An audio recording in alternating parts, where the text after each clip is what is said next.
जय हिंद दोस्तों, कैसे हैं आप सभी लोग। मैं हूं आप सभी लोगों का दोस्त संचित। और दोस्तों, आज की इस वीडियो में हम लोग बात करने वाले हैं निफ्टी एंड बैंक निफ्टी में हम लोग अगले हफ्ते क्या व्यू लेके चल सकते हैं, किस तरीके से इस वक्त अगर हम देखें तो मार्केट में इंट्राडे मूवमेंट्स की बहुत ज़्यादा कमी हो चुकी है। इस इंट्राडे मूवमेंट्स की कमी का मेन रीज़न क्या है, किस तरीके से हम लोग आइडेंटिफाई करने की कोशिश कर सकते हैं और क्या हमारा व्यू रह सकता है आगे चलते हुए। कुछ इम्पॉर्टेंट डेटा अमेरिका में जो फ्राइडे को आए हैं, साथ ही में अगले फ्राइडे को जो जॉब्स डेटा आने वाला है, उससे पहले बाजार क्या पोजीशन आउट करने की कोशिश करेगा। तो दोस्तों, वीडियो शुरू करने से पहले चैनल को सब्सक्राइब कीजिएगा, बेल आइकन को दबाइएगा और इस वीडियो का लाइक एम हम रखते हैं लगभग 1000 लाइक्स, जो कि आप पूरा कर ही देंगे। तो चलिए अब ज़्यादा टाइम वेस्ट ना करते हुए वीडियो को शुरू करते हैं। देखिए, सबसे पहली चीज़ हम लोग ग्लोबल बाज़ारों की बात कर लेते हैं, क्योंकि ग्लोबल बाज़ारों में ज़बरदस्त तेज़ी अमेरिका में खासकर बनी हुई है। 200 पॉइंट ऊपर डाउ बंद हुआ है, नैस्डैक लगभग 200 पॉइंट ऊपर बंद हुआ है और शानदार तेज़ी के साथ जो है हम लोगों को अमेरिकी बाज़ार बंद होते हुए दिखाई दिए हैं। इनका जो पीसीई नंबर है, जो फेड का इन्फ्लेशन डेटा है, वो फ्राइडे को आता हुआ दिखाई दिया। जितनी एक्सपेक्टेशन थी उतना ही आया। एक जो डेटा था ईयर ऑन ईयर बेसिस का, वो 2.7 की जगह 2.6 आया। इस वजह से वहाँ के बाज़ारों ने रिजॉइस किया और अच्छी खासी तेज़ी हमें देखने को मिली। एक चीज़ जो अब बाज़ारों को डिक्टेट करेगी, एक तो मंडे को अमेरिकी बाज़ार बंद है, ठीक है, तो हमें जो है खेलो इंडिया खेलो होगा। सारा जो है सीन हमारे यहाँ पे ही होने वाला है। 12 दिन से हम लोग तेज़ी में हैं, तो हो सकता है 13वें दिन भी एक और तेज़ी हो या 13th एक ख़राब दिन बुल्स के लिए हो जाए, तो उसके लिए हम लोग लेवल्स पे फोकस करेंगे। But overall it was a decent day global markets में।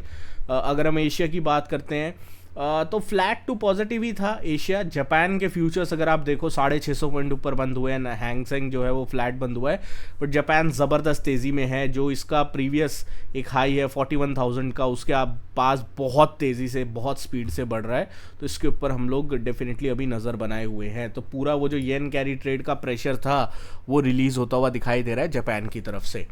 अब अपने को क्या करना है, देखो हमारे पास क्या केवियट्स इस वक्त हैं बाज़ार को तेज़ी में और लाने के लिए। हमारा क्रूड ऑयल नीचे है, डॉलर इंडेक्स थोड़ा सा बढ़ा हुआ है और बिटकॉइन की अगर हम बात करें वो 59,000 के आसपास फ्लैट है, उसमें कोई मूवमेंट नहीं है। पिछले बहुत दिनों से बिटकॉइन साइडवेज चल रहा है, तो no movement in bitcoin. But otherwise crude और डॉलर इंडेक्स जो है वो ठीक ही इशारा कर रहे हैं।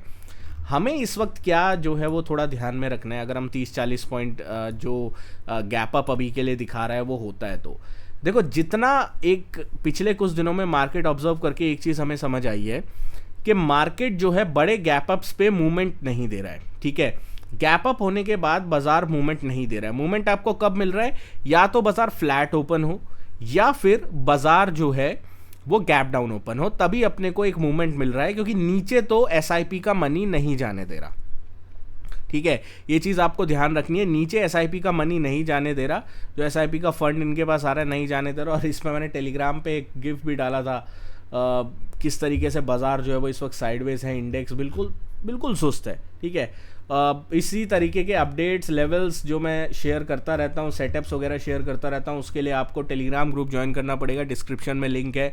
मोर देन 97,000 से ज़्यादा मेंबर्स हैं। आप लोग का बहुत ज़्यादा प्यार एंड सपोर्ट मिल रहा है, आप ज्वाइन कर सकते हैं, फ्री ग्रुप है। आपको सारी अपडेट्स वहाँ पे चार्ट्स वगैरह मिल जाएंगे और यूएस मार्केट वगैरह के चार्ट्स जो होते हैं वो भी मैं शेयर करता रहता हूँ। आपको इंपॉर्टेंट लेवल्स वगैरह वहाँ पे ट्रेड करने के लिए आपके लिए हेल्पफुल रहेगा। अब निफ्टी की बात कर लेते हैं। देखो निफ्टी में मैं थोड़ी रेंज को एक्सटेंड करूँगा। 25,280 25,280 एक इम्पॉर्टेंट लेवल है। अगर इस लेवल के ऊपर निफ्टी निकलता है तो हम लोग को एक बहुत अच्छा मोमेंटम जो है वो ट्रेंड देखने को मिलेगा, जहाँ पे 25,380 तक की जगह हम लोग को दिखाई देगी पोजिशनल। अब हम ये एज्यूम नहीं कर सकते कि वो एक दिन में आएगा, 2 दिन में आएगा, बिकॉज वो बाजार के ऊपर निर्भर करता है।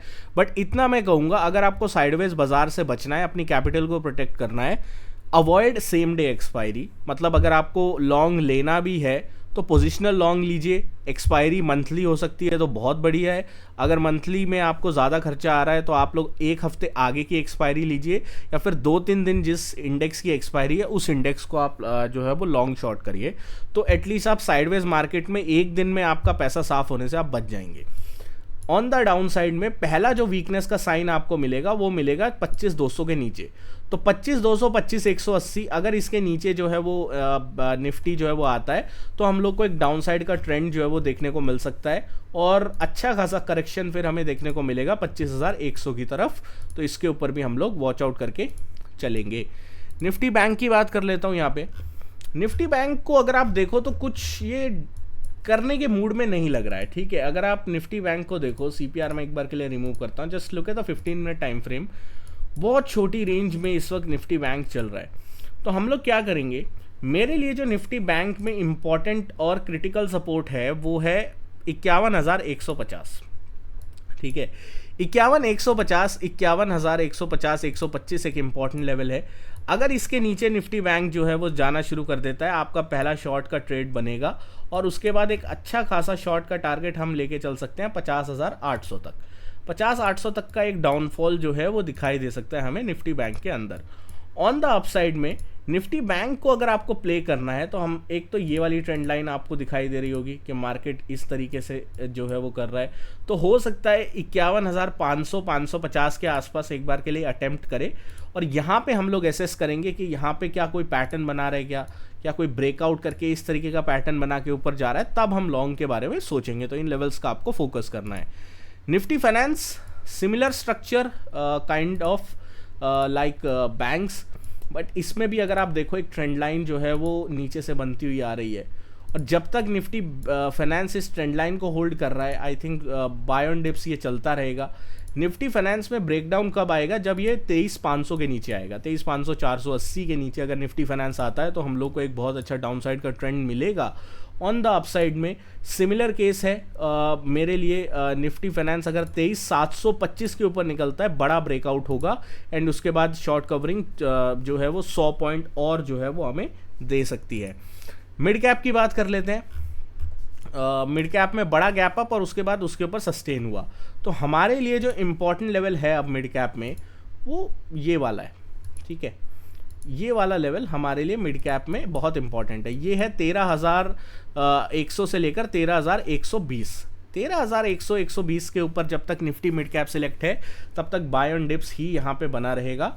अगर 13,100, 125 के ऊपर मिड कैप सिलेक्ट सस्टेन नहीं करता और इसके नीचे आता है तो आपका शॉर्ट का ट्रेड ट्रिगर हो सकता है, जो आपको 13,000 से लेकर 12,980 तक एक बार के लिए लेके आ सकता है। ऑन द अपसाइड में अगर हम बात करते हैं तो एक रेजिस्टेंस हमारे पास क्लियर कट है, वो है 13,200 का।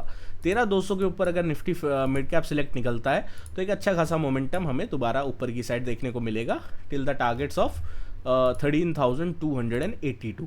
यहाँ तक की जगह डेफिनेटली ओपन होती हो। दोस्तों आशा करता हूँ वीडियो पसंद आई होगी। वीडियो पसंद है तो वीडियो को लाइक कीजिएगा। मिलता हूँ आपसे अगली वीडियो में। Thank you so much for watching guys. जय हिंद, वंदे मातरम।